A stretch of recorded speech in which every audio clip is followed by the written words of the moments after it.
Welcome to the Brown Geeks Chai and Cocktails. Thank you all for joining us tonight as we discuss creating fantasy worlds through a South Asian perspective. We are joined today by Davis Ashura and Tanaz Bhathena. Davis Ashura is a best-selling author and a full-time physician. He is best known for the Cast and Outcast trilogy, which is part of the Anchored Worlds universe, a set of linked epic fantasy series.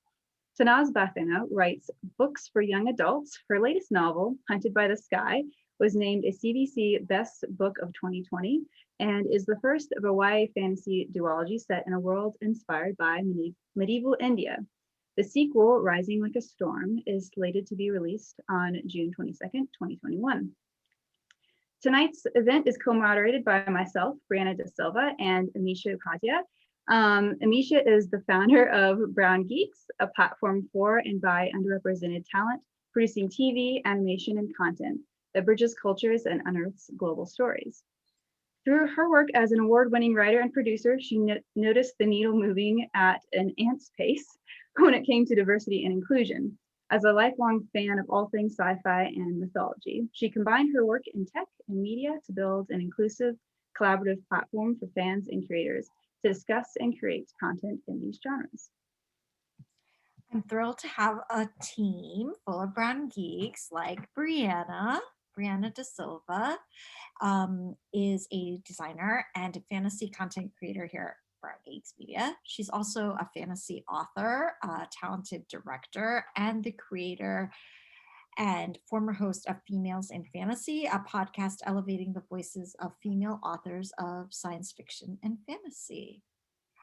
Before we dive into today's event, I want to thank Somris Chai for sponsoring tonight's chai and cocktails. Why choose between a chai and a cocktail when you can have both? So, panelist, what are you sipping on? Are you sipping on anything interesting, Davis? Water, just Water is my Somras. Okay. I am drinking one of Somris's. This is a bourbon chai, and it's pretty yummy. Ooh, okay. I'm drinking a caffeinated beverage for chai cocktails. So, we're having a merch store releasing soon, and you can get one of these pleasant little chai and cocktail mugs there. Great, so thank you and welcome.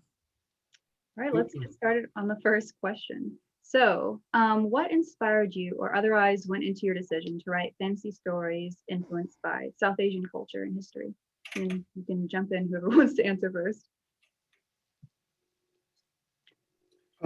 I started late in life writing. I was about 40, I think, when no, 38, whatever. I was late in life, but I'd always wanted to be a writer. And growing up, most of the books that I came across were,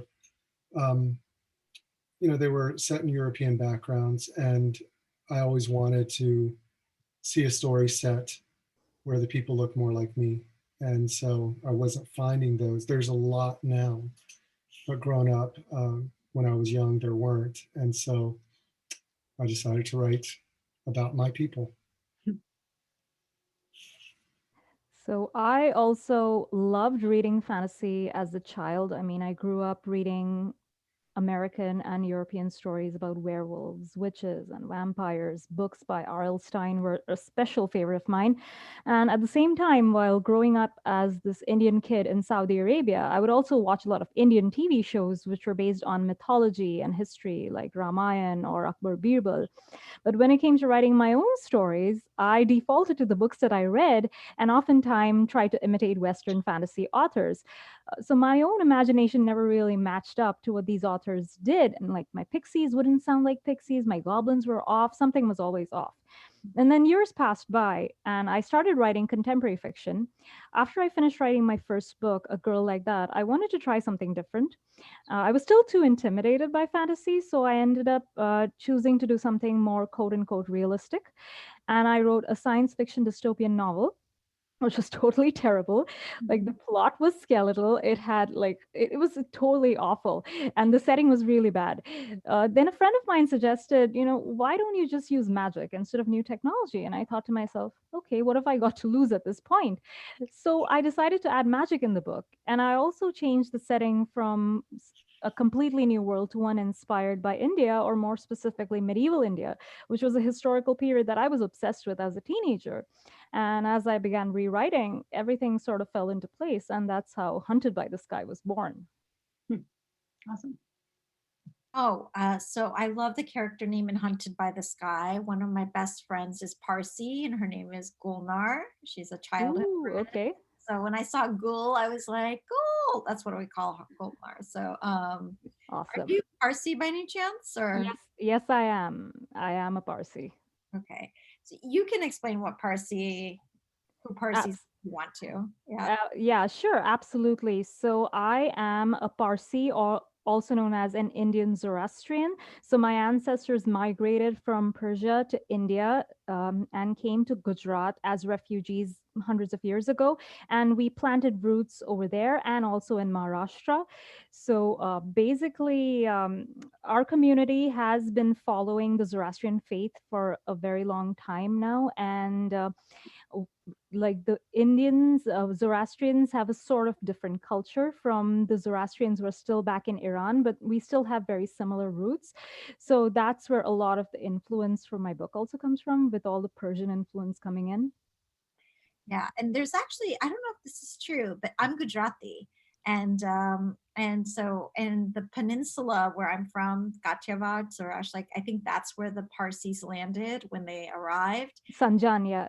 Yeah, and so there was this tale that when they arrived, they were refugees, and they asked for a bowl of milk or something, and the king of that region sent back the bowl of milk with some sugar and said that anyone who comes to our land sweetens it. So, right? Did you hear that? So the sugar and milk story. Yeah, I mean, one of our a Parsi author, Triti Umrigar, she's writes really great adult novels as well. So she basically came out with a children's book titled Sugar and Milk very very recently. And the story, as you said, was these Zoroastrian refugees were coming in from Iran, and they wanted to land in India. And the king said that, why should I let you in? And they said, just send us a bowl of milk. And so he sent them a bowl of milk. So they mixed in sugar and they sent it back saying that, like the sugar, we'll mix into your country and we'll sweeten it.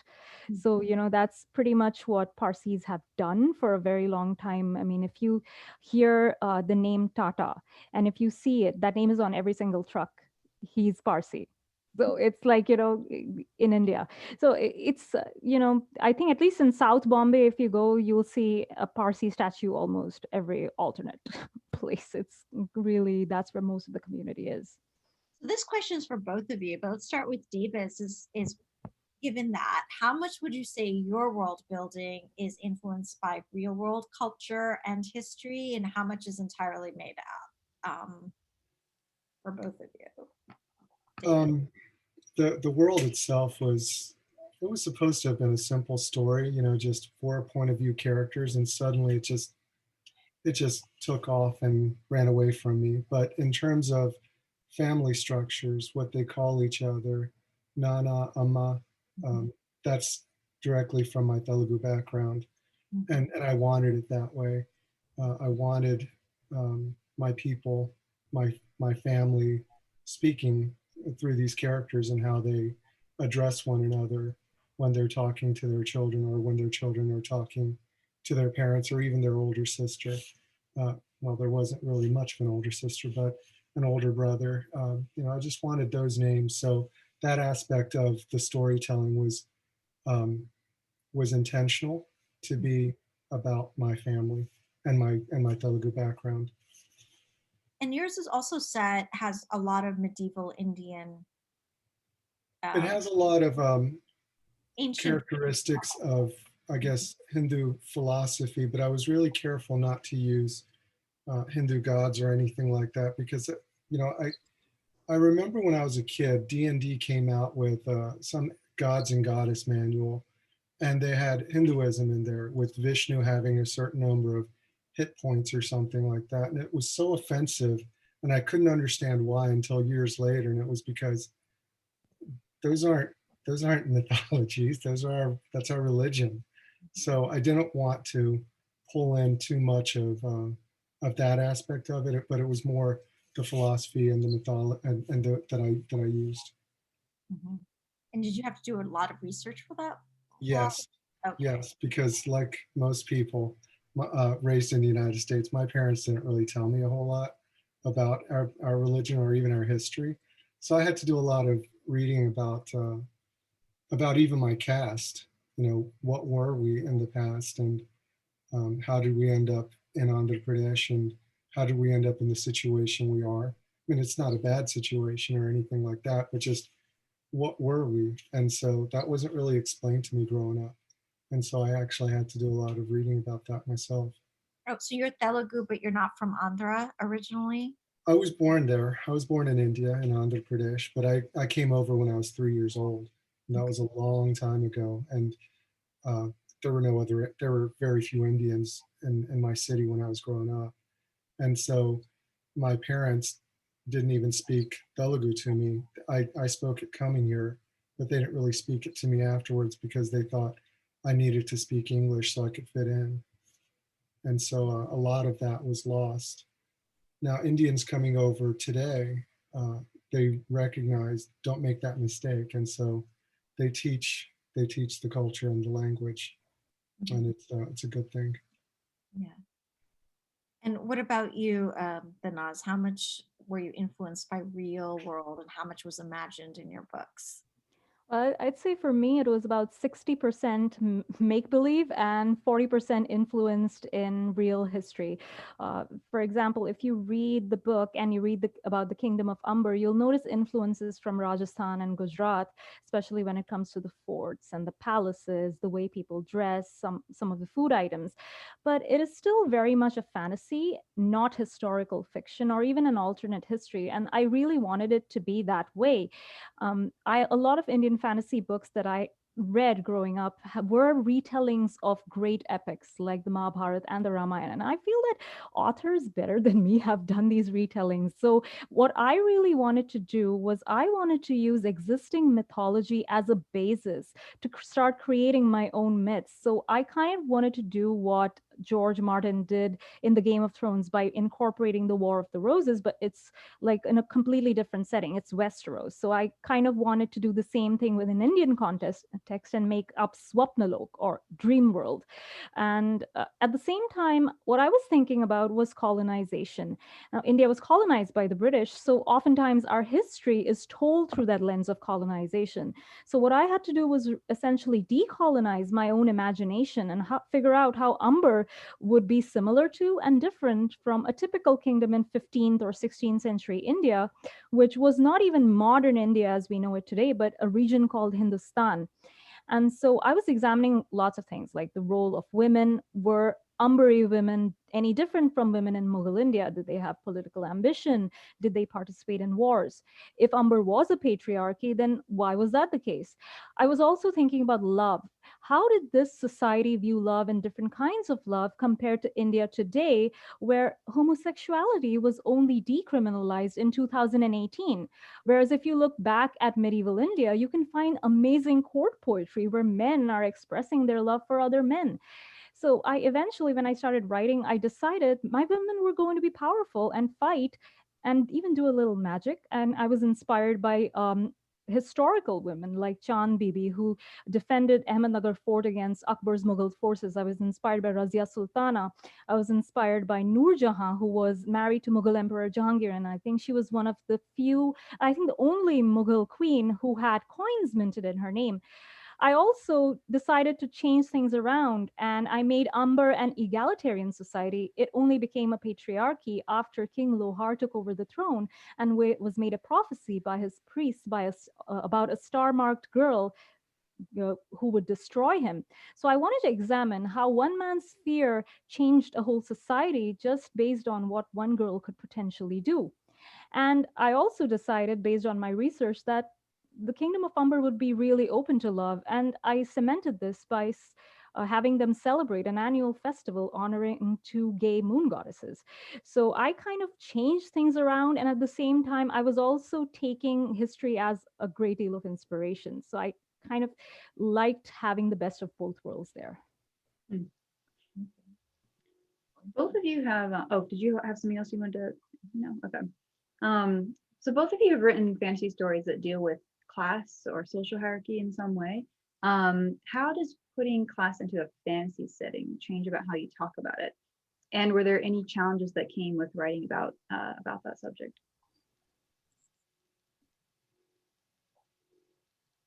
This is for both of you, so. Well, my first series was the Cast and the Outcasts, and um, it was sort of a what if kind of story of what if casts, there were a set of casts, and each cast had its own set of magic that they could do. How would that inform what they would do? And what if outside of the cities, there was an ongoing apocalypse going on where a mad deity was destroying everything? And so the only pockets of civilization were in these small cities that were their only sanctuaries, and their only way of surviving was through the caste system. What would they be like? So that's how it started out. And of course, the question I also wanted to know was, well, what happens if that's not true? You know, that's how they've survived all this time. But what if there's a different way? What if there's a way that melds all the castes? But how would they actually accomplish that? Because when you have 2,000 years of history saying this is the only way, not just for morality, but for actual survival of humanity, that's a big ship to turn, and it's not going to be easy. And what kind of person or persons would be able to turn that ship around, or at least start that process? So that's how the Cast and the Outcast started out, and that's it. Kind of took off from there. I wrote a series of linked epic fantasy novels, but it was really just supposed to be a singular series. But somehow it, it got away from me, and some of my characters decided that they had to speak in other ways. So there it went. It's been challenging. As they do. I just want to say that's such an epic what if. Mm-hmm. I love that. Yeah, and that's such a hot button topic. So when you're like, I'm going to talk about caste, like you realize like that's such a trick, like, you know, it's an incredibly hot topic in South Asia and India especially. So did you take that into account? Did you look at the like the politics of it today, or did you look at like how it was in ancient times, or like, you know what I mean? Like, how did you approach that incredibly It was loaded I topic? I I walked on eggshells around it because I wasn't sure what I could really incorporate without being offensive, and that's really what I thought was important. I didn't want to demean those who are still struggling with this. And so in a lot of ways, I had to back away from um, shining a light on the current caste system of India and try to just present a caste system that looks beautiful, because these cities are gorgeous that humanity exists in. And that was again intentional. And it was a beautiful place full of beautiful people with plays, with restaurants, with culture, um, with diversity, but they were trapped. And and that's really what I was trying to get across, is while it was beautiful, it's still a trap, and it's still awful uh, for those who aren't at the top, even though their needs might be met on a material basis. Tanaz, did you want to address that about class. I think I really like what Davis said about how these people lived in a really beautiful world, but it was still at the end of the day, it was, there were so many problems related to that. I mean, when I think about my book, in particular, when I started writing this book, I was also in some ways starting from scratch because I had to think about a world where colonization didn't exist necessarily, and I was playing around with many ideas. So when it came to classes, we learned that the kingdom of Umber is divided into two classes based on who has magic, the magi, versus who doesn't have magic, the non-magi. And we learned that the magi are in the majority and they've been oppressing the non-magi for generations, segregating them into tenements, accusing them of stealing their jobs, stealing their magic. Because when you put class in a fantasy setting, it has to make sense for the world you're building. So, for example, religion can be a source of real conflict in the subcontinent in real life, but in Umber, it didn't make sense for there to be the same sort of conflict. The main reason being religion isn't a huge source of power in Umber, magic is. And I felt it became very reflective of the caste system in India in some ways, though there are still some differences, and I was careful to make sure that there were those differences as well. But it was important for me to sort of reflect that still, because I feel that good fantasy not only allows for escapism, but it also makes you pause and reflect on what's wrong with the world right now and how you can potentially fix it or work toward fixing it. And because I think, as Davis mentions, 2000 years of a society living in a certain way, there are so many prejudices you have to overcome. There are so many problems. And, until and unless you start the process of working, you're never going to get there. There was another aspect that I wanted to work in with with the society I was creating, and that was redemption. Um, that was a big part of the cast and the outcast. I don't know, Tanaz, if you've felt this way before, but sometimes the characters, they get away from you. They do something completely different. I had a race of, servants of this evil deity. They were just supposed to be like orcs or Uruk-hai, just go around slash and kill. And their general was standing on a cliff watching his troops and was utterly disgusted with them. That was never an intention. But suddenly, these servants of evil that had been created by her had served her for 2,000 years unwillingly, because whenever they showed the first signs of wanting to do something else, she killed them. How did they achieve any sort of redemption? That was the next question that I wanted to try to tackle. And it would take a special person to be able to forgive somebody um, whose background is the murder of your own people. But I also think that redemption is something that is one of the most powerful things that we can offer somebody else. So uh, redemption and forgiveness. So that's a big part of what I write, actually. That's a good point. Well,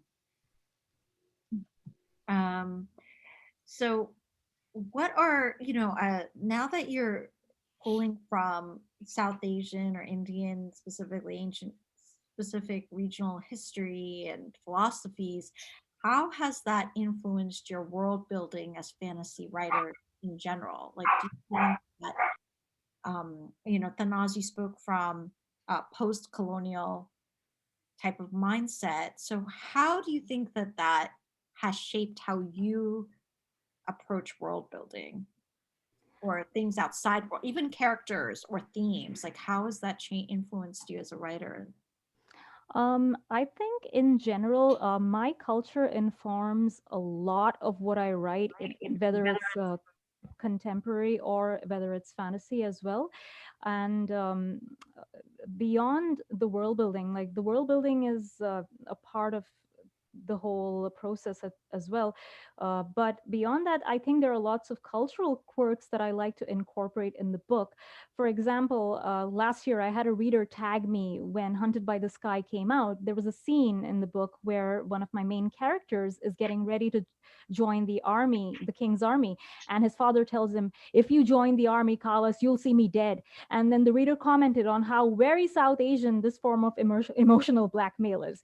And so apart from that, I like playing a lot with language. So I integrate a lot of words in my text that are not in English, but in this series, they're a hybrid of Sanskrit, Persian, and Hindi, because I am the sort of person who thinks in multiple languages. So even when I'm writing, I'll, auto translate Hindi into English, and my editor will be like, this phrasing is weird, check it out, will you, that sort of thing. So for me, it's because I'm thinking in these multiple languages, it comes naturally. I don't think too much about it, because this is the culture I grew up or surrounded by. Even though I was in the diaspora, I went to an Indian school, so I think there was definitely research involved, but at the same time it just feels very, very natural. Mhm. And I noticed neither of you italicize, like most of the words that are they're not italicized as they often are. Yeah, I feel like that trend is going away. People are starting to realize that that's kind of othering. Yeah, yeah. And Davis, what about you? How has it influenced like now your other books that you've been writing? And so, It's, I still want to use what I know. And I'm a bit of a mutt because, I grew up in a very Indian household, grew up as an Indian, but then you step outside and what are you? You're immersed in American culture, at least I was. And so the world building now is the current series that I'm working on. It's sort of my love letter to Wheel of Time by Robert Jordan and Lord of the Rings. So uh, I'm trying to incorporate a lot of those more Western elements into the world building, but also infuse them with again my background. And so I think it makes actually for kind of an interesting challenge, at least on my end, because if I just went one direction, pure Indian background, it would be a lot harder in some ways. If I went pure Western, I'd feel like I wasn't being true to myself. And so it's still a challenge. It's not as easy for me because the language is not automatically there. I wish it was. That would make life so much easier if I just knew the words like and could translate it. So I'm very, very jealous. well, I mean, yeah, I think it's interesting that, you said that both of you have referenced like Lord of the Rings and other, um, you know, Wheel of Time or George R. R. Martin influencing you. And yet both of you are steeped in Indian culture. So you know about the Mahabharata and things, so, and yet we can't talk about that as mythology because of the religion trigger that it has, even though it's incredibly complex mythology as well. So that's just an aside for me. I just find that really interesting that when you're coming from the South Asian culture specifically, how you view mythology changes. As soon as I said mythology, people automatically assume like Ramayana, Mahabharata, the religious text. So do you think that we're getting sort of out of that? Like, do you think Tanaz, Davis, that you both like represent a writers who are broadening, like, have you seen that trend of broadening what mythology can be for South Asians? Or Or do you feel like it stayed the same? No, I think it's definitely broadening out. Obviously, it could be broader, but um, a lot of the Indian authors from India that are writing in mythology, some of them are writing about what if an Indian god had been a human, like the Shiva trilogy, and and so even if we're not seeing it yet in the United States, that's a really important facet, I think, of the Indian literary market is mining Indian traditions and mythology to create new stories. I think it's coming to the West with other writers that are of Indian descent or want to also look into that. I find it exciting and wonderful to see our own horizons expanding. Because I think India is awesome. I think it's a wonderful country. It's a country of great uh, contrasts, and a lot of the bad contrasts are awful. But it's also a country that's worth exploring. I think I agree that a lot of writers are definitely expanding their horizons. You mentioned Amish Tripathi's Shiva trilogy. There's also, I think, Krishna Uday Shankar's Mhm. Govinda. It starts with Govinda, the whole Aryavata Chronicles, I think. Yeah, that's what the whole trilogy is called, where, Krishna is shown as a human instead of God. And it's really very interesting how she shows him as a general and things like that. So it's like a historical retelling of mythology. So it's really kind of fascinating. For me in particular, I made a very conscious effort not to do a retelling of mythology because I really did feel that there are authors who do it so well, like Chitra Banerjee Divakaruni, who wrote The Palace of Illusions, the retelling. She retold the Mahabharata from Draupadi's point of view, and it was really, really a beautiful book. There are many others as well.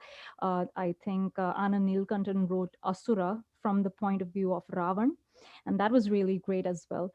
For me, I took inspiration from Ramayana and Mahabharata, and also from the Shahnama, the Persian Book of Kings. And there will be instances when you will see little throwbacks to mythology. For example, in my book, the Umber Fort, or the palace, is divided into two sections. One is Rani Mahal, where the queens live, and the other is the Raj Mahal, where the king and the princes live. And the palaces are divided by a garden, at the center of which runs a line, or the Rekha, as it's called in the book. And it's a reference to the Lakshman Rekha from the Ramayana, and also a bit of a throwback to how women are always told not to cross over certain lines. So I was kind of playing with that ideology. And then I also bring in magical creatures from the Shahnama and incorporate them into my own mythology, about the Pashu, who in this book are a race of part human, part animal beings. So there was a lot of mixing going on and a lot of playing going on. But at the same time, I was making sure that I did not use existing religion into the picture. I made up my own religions, and I, took inspiration from stuff that was already existing to make up my own myths. I just want to like insert another question here. When you're like creating a new religion, because that's something, I'm a fantasy author and I've been doing a lot of experimenting a lot with that myself, and I find it really, really fascinating. But I'd be curious to know like some of your thought processes behind that. Like when you're creating a religion, like what are some of the things that some of the elements that you're keeping in mind? And I don't know, I'm just curious to know what that process was like. So for me in particular, I'll just go through some of the religions in my series. So there are people who worship. So there are like basically four kingdoms of Swapnalok, and each one is associated with an element. Umber is the sky, so they all worship the sky goddess. And then there are different other gods and goddesses for the other three kingdoms, and she's the patron goddess. So so very much inspired by Hindu goddesses, but at the same time not an actual Hindu goddess who exists in the pantheon. And then there were the Zalians, who are sort of, they don't believe in the gods at all, but only in the raw power of magic. So sort of like a monotheistic sort of element in there, but not quite. So there is no actual god, but only the power of magic kind of thing. And then I had to bring in a holy man, because in India has a tradition of saints and holy men. And so I had to bring in the saint named Javer, who's worshipped by both Magi and non-Magi. So he was very much inspired by poets like Kabir and the Sai Baba of Shirdi, who's a well-known saint. So it's like, you take elements of what you already know and grew up with, but then change things around to make it more suitable for your particular world, rather than, just taking the existing religion and trying to change it around. But yeah, you're playing around with things, and you have to see what works and what doesn't work. And I think having an understanding of the faiths and a knowledge of the faiths, and that leads to a lot of research, because you have to see what is acceptable, what's not acceptable, and there are lots of things that went into thinking through these things. Your Yeah, but story Bible must be massive. Yes. I was just and then Davis, I know you like created a lot of deities and stuff like that. So like, what was that like for you? I didn't actually. Oh, Mine you, is a monotheistic culture ah, throughout all the series, hmm, and it's just one God, the Vesh. It's just I kind of set the religion aside because I really wanted to just to focus on the characters themselves without um, a God that could intervene.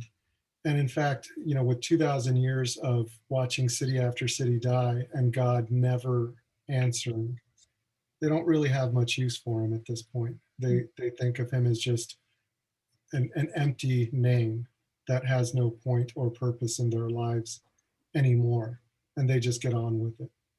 And that was intentional also, because I didn't want them to have any kind of element outside of themselves to save them. And so I didn't really tackle the religious angle with anything other than there is a God, and he's out there, and um, but you're on your own. hmm. And that's how I developed it. Now, um, I did leave hints that he does pay attention, or she does pay attention when some of the characters died. Um, they they saw something or felt something. And that was just my wink and a nod that it's not just an empty name. There is really something out there that was watching over them. Hmm. It sounds like very much a narrative choice, in order to tell a story a certain way or to give the characters a certain kind of autonomy that led into that world building decision. Yes, Yeah. it was very much a maybe it was also a bit lazy, I guess, because some people would say you should have tackled that too. But I just didn't have the time for it. I mean, that although would have So been much such world a building you big can book. do. yeah. Yeah, You can get sucked into world building forever. Yeah, not that this is a book club or anything, but I do have to say when I read the first book of the series, Davis, that maybe it's just how my mind thinks. The fact that there's so much evil, and you can only find sanctuary in certain places. mhm. Um, to me, they are bound by a set of beliefs, and whether you want to call it a religion or not, they are guided by an understanding of evil, what that evil can do, how to protect themselves against it with the set of beliefs. And it ultimately, isn't that religion like like a part of Oh it? yeah, that's a whole question, right? That people debate. What is religion? Yeah, But Whatever you try to define it, you find an exception. There's some other religion that's like, we're a religion. You're like, dang it, that breaks the definition. But yeah. right, right. And same with Tanaz. It's interesting that Davis just talked about like because Ghoul, what sets her off is like when you know her family's killed, she's like, there is no God. And she did like an Arya type of I'm gonna kill list. Yeah, pretty much. You Arya Stark did completely. So I'm glad the two people from India are both like, oh, there is no God. That's what's in our book. Oh my 100 goodness. million gods were like, oh, there's no God. Okay. It's interesting Hmm. that you both made that choice, but yeah. But it's interesting because for me, like, well, like, yeah. Again, not to bring it into the philosophical book club type thing, but both of those books presented interesting questions about how to deal with evil ultimately, and whether you want to call it a religion or not, they have a set of beliefs that guides them. So um, and that's what I meant by how has studying Indian or ancient philosophy and medieval times of ancient India, like that perception of evil, like do you or any of it, it doesn't have to be evil, but themes in general, like do you find that it's starkly different from how you'd been reading Western fantasy novels and themes, and like was that a as unconscious thing that came up, or like what I'm trying to For say? me, I think it followed the story I was trying to tell, and I guess it was more unconscious in that aspect than it was conscious decision making. I mean, I just had a really specific world that I was trying to create in terms of how it was structured and how it could be saved. And and one of the things I wanted to emphasize was that the cities were pretty, and uh, so I couldn't have a patriarchy because to me that's not a beautiful city. That's not a beautiful place. That's not a place I'd want to be in.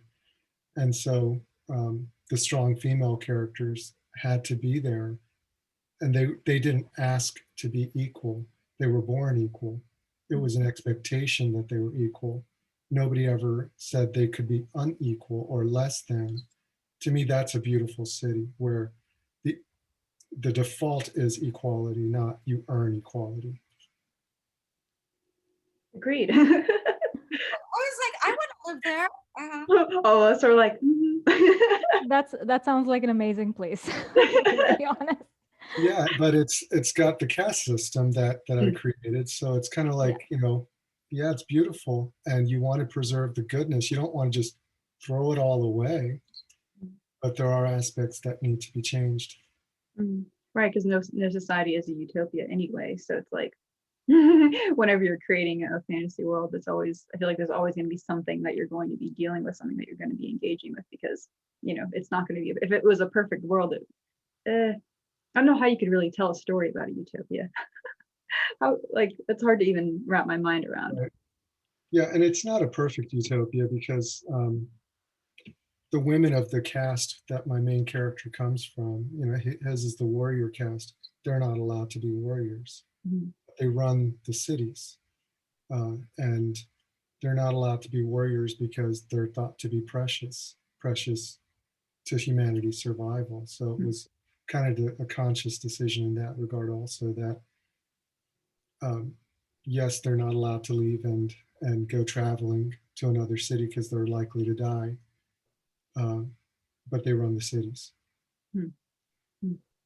For me in particular, when I was thinking of the concept of good and evil, it's more cyclical in Umber. So it's like basically Umber started off as an egalitarian society, it turned into a patriarchy, and all these atrocities are being committed on the non-magi. And there's a scene where Gul has this vision of the sky goddess. She dreams of her, and the goddess tells her that the world we live in, uh, illness travels hand in hand with health, good is hand in hand with evil, and where there is injustice, justice must follow. So it's like, so she has this chakra, and it's like this chakra in my hand, and it's like there's a circle that goes on. So there will always come a time when it is the sins of the world have grown too big, and that's when the gods interfere.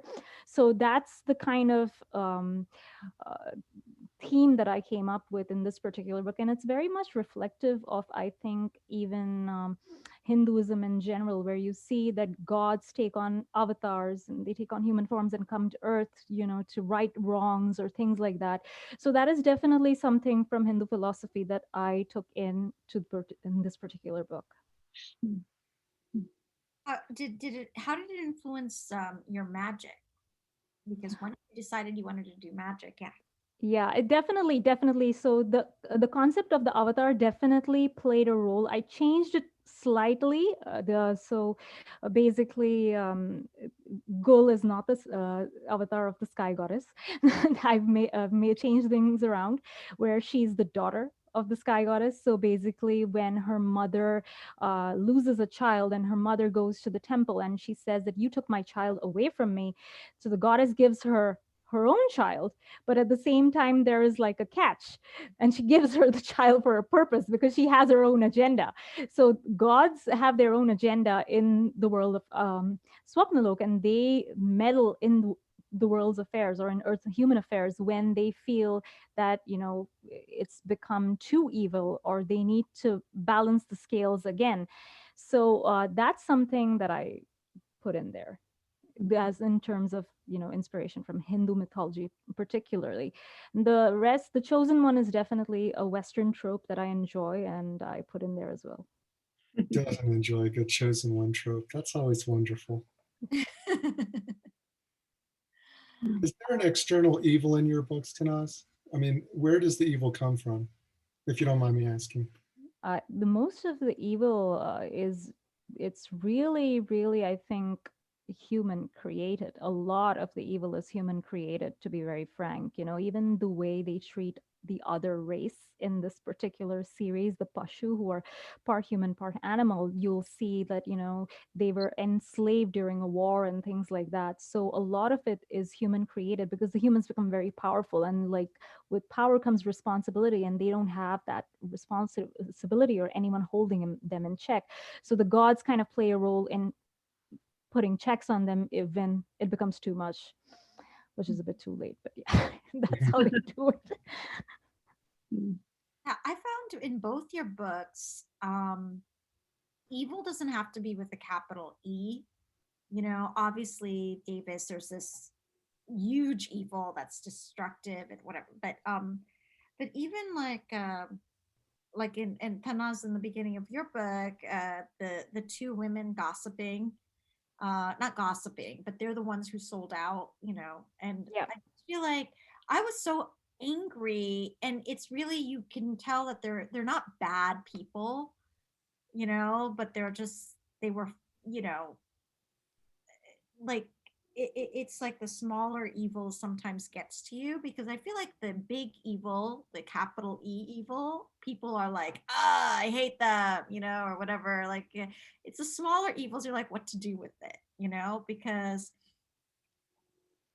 to me that like incrementally built up to the frustrations, people felt, like even the slighting of other casts, Davis, like, it's just how they are, and you can't like go and like, you can understand hatred towards the other evil much more than you can understand the slights that are committed between the characters, or between the, like, off, what's it called, like the two women, just removing Or like yeah. complex, small darkness between humans might be another way to put that, right? Yeah. Yeah. So what are you two working on now, Davis? Well, I'm finishing up the sequel to the second book in my, I'm finishing the second book in my new series. The first book was A Testament of Steel. That's the series that's sort of my love letter to Wheel of Time and Lord of the Rings. Um, and the second book is Memories of Prophecies, and it's supposed to come out in March 25th. So I'm pretty excited by it. It was a challenge to write because, again, I intended to just write Cass and the Outcast and then write a second series, and somehow um, one of my main characters from the cast decided, no, I'm also going to be in your next series and everything after. And I had no control over her. She just decided that's what was going to happen. So I have to weave all these different timelines and not contradict myself in other books. So it's been a challenge, but it's been wonderful. So March 25th, that's when it comes out. Awesome. Naz?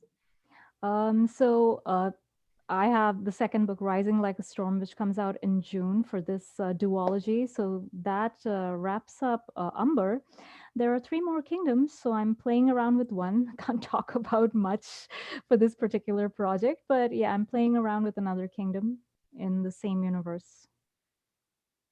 We are like about to the point where we can do Q&A. I want to ask you two like one more question before we do that.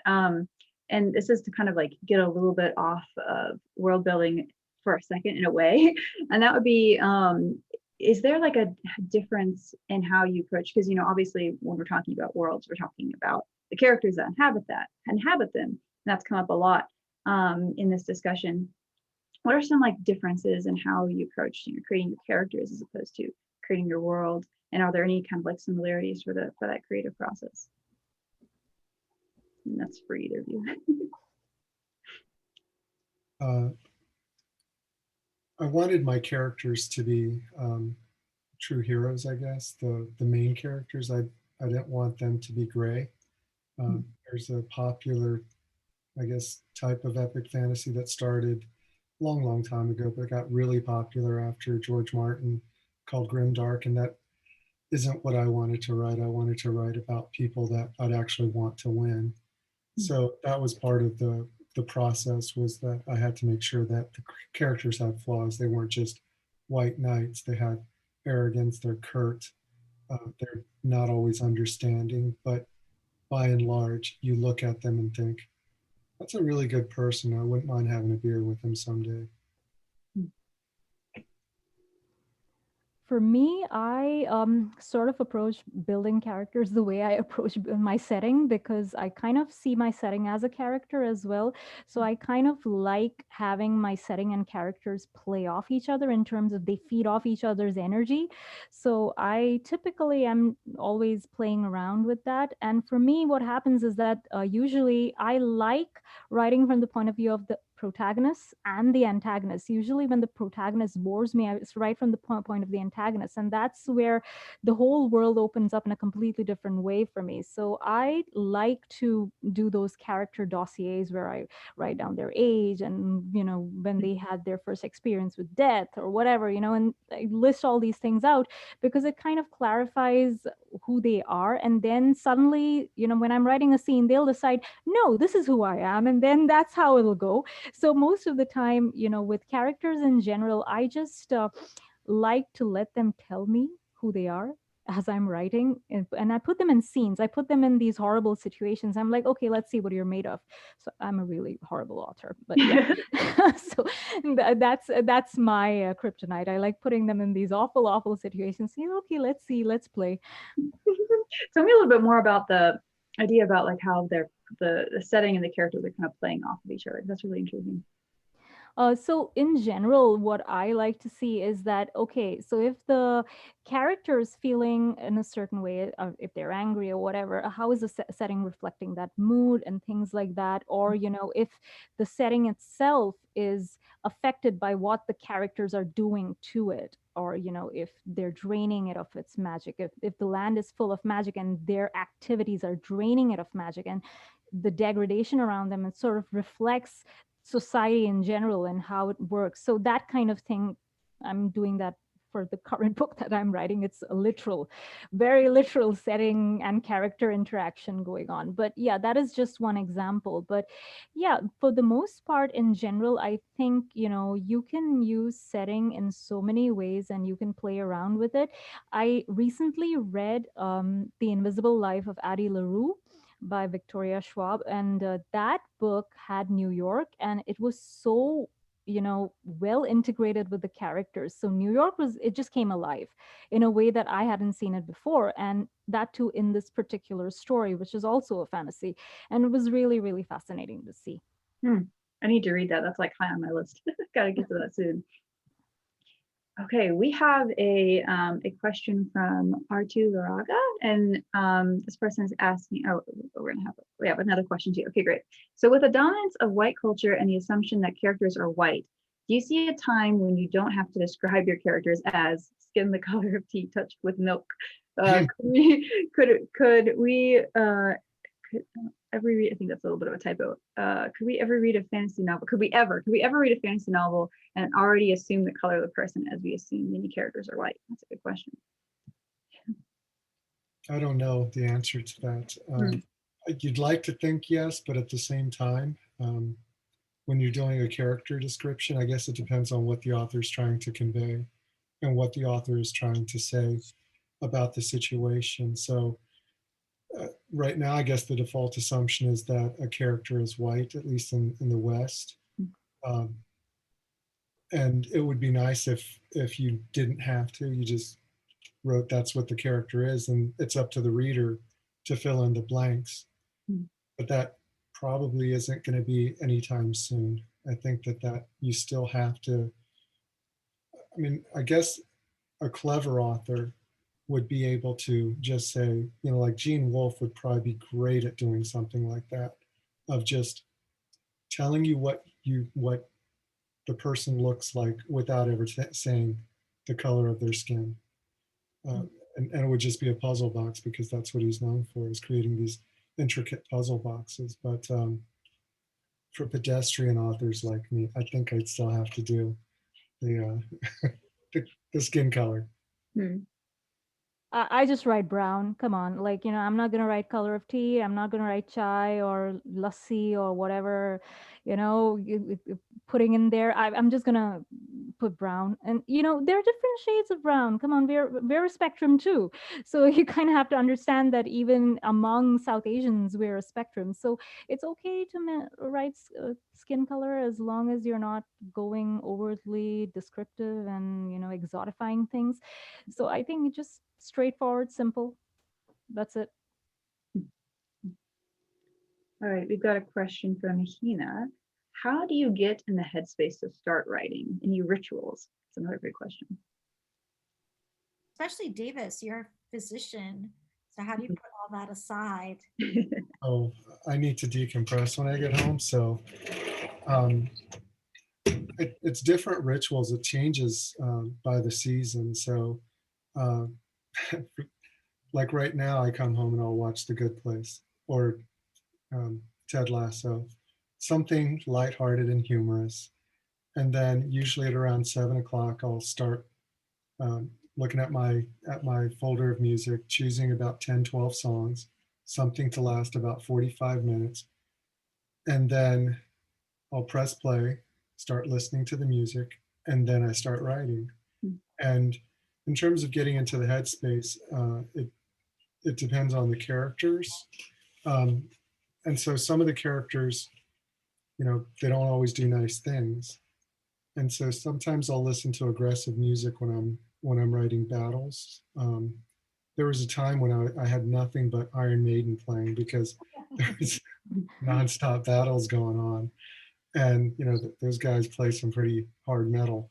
So that helped get me into that headspace, just to think of the music almost as the story that I was trying to write. For me, I usually, my best time is usually at 5 in the morning. So I wake up, no one else is awake. And that's when I get on the computer and I just start typing. I feel like my brain is a little more fresh. And, even though I think that, oh my God, I'm not going to be able to write anything, I end up writing maybe even a paragraph or a few lines. Usually I write for an hour or two and then I start work at my day job. But for me, getting into the headspace sometimes for certain characters, I too listen to music, though I cannot listen to music while I'm writing. I need complete silence. So I listen to it usually when I'm in the car driving or something like that. And then I'm like, oh, this song should go on the playlist of this book because that works out with this character's mood. And so lots of angsty stuff going on, teenage boy angst going on right now. But yeah, that stuff's going on. And yeah, in terms of the battle scenes, I like watching a lot of YouTube videos sometimes to really get the idea of how people move in battle, what the stances are, and stuff like that. So that's really interesting to me because writing those battle scenes is hard emotionally, and also it's challenging. Like, oh, where does this body part go and how does this work? Okay, and where does the knife get out? How does that work? Like, it's like you're thinking about all these things. And so I have to do research for that, and that helps me get into the headspace. I also love scrolling through pictures. So I Google so if I'm writing about palaces in India, I Google Indian palaces, or I follow these great accounts on Instagram. I think, what is it? Arts of Hindustan. That's one account, and they have this amazing pictures and things like that about medieval India and architecture, and they give you all these stories with historical backgrounds. It's really fascinating. So yeah, Instagram scrolling. That's another way I get into that headspace. It's interesting. I do the same thing when it comes to setting a scene. Sometimes I can't see it in my head. I just can't visualize it, or it's scattered pieces. And so then I do the same thing.